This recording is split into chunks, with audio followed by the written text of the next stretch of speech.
إذا كان الله معك فمن عليك، وإذا كان عليك فمن معك. لا. وإذا نلت محبة الله ماذا فقدت؟ لم تفقد شيئا. وإذا غابت عنك محبة الله ماذا وجدت؟ لم تجد شيئا. النتائج والثمار والخصائص والآثار التي تترتب على محبة الله لك لا تعد ولا تحصى.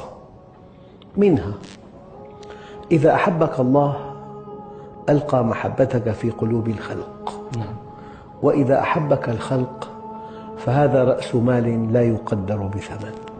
أن يحبك الناس، أن يحبك من حولك. إذا أحبك الله منحك الحكمة، ومن يؤتى الحكمة فقد أوتي خيرا كثيرا. الإنسان إذا أوتي الحكمة يسعد بدخل محدود، والذي لم يؤتى الحكمة يشقى بدخل غير محدود. الإنسان إذا أوتي الحكمة يسعد بزوجة من الدرجة العاشرة، والذي لم يؤتى الحكمة يشقى بزوجة من الدرجة الأولى. الإنسان إذا أوتي الحكمة يجعل من العدو صديقاً، والذي لم يؤتى الحكمة يجعل من الصديق عدواً. يعني عطاء لا يقدر بثمن إذا منحك الله الحكمة. والحكمة تؤتى من الله مكافأة على إيمان المؤمن واستقامته على أمر الله، وهي من ثمار محبة الله. أن تؤتى الحكمة. إذا أتاك الله الحكمة أعطاك السكينة. السكينة حالة من الرضا، من السعادة، من التفاؤل، من القوة، من الثقة بالنفس، من سداد الرأي، من صحة الرؤية. هذه السكينة تسعد بها ولو فقدت كل شيء، وتشقى بفقدها ولو ملكت كل شيء. والإنسان قد يؤتى مالا وفيرا وصحة وقوة وذكاء ولا يؤتى الحكمة، فهو أشقى الأشقياء. لذلك قيل إن الله يعطي الصحة والذكاء والمال والجمال للكثيرين من خلقه، ولكنه يعطي السكينة بقدر لأصفيائه المؤمنين. السكينة أحد أكبر أسباب سعادة الإنسان، هي ثمرة من ثمار محبة الله. يعني إذا أحبك الله شيء لا يتصور، أن يحبك خالق السماوات والأرض الذي بيده كل شيء، الذي بيده من هم فوقك ومن هم تحتك ومن هم حولك، الذي بيده صحتك وأهلك وأولادك، الذي بيده حياتك أو موتك ورزقك.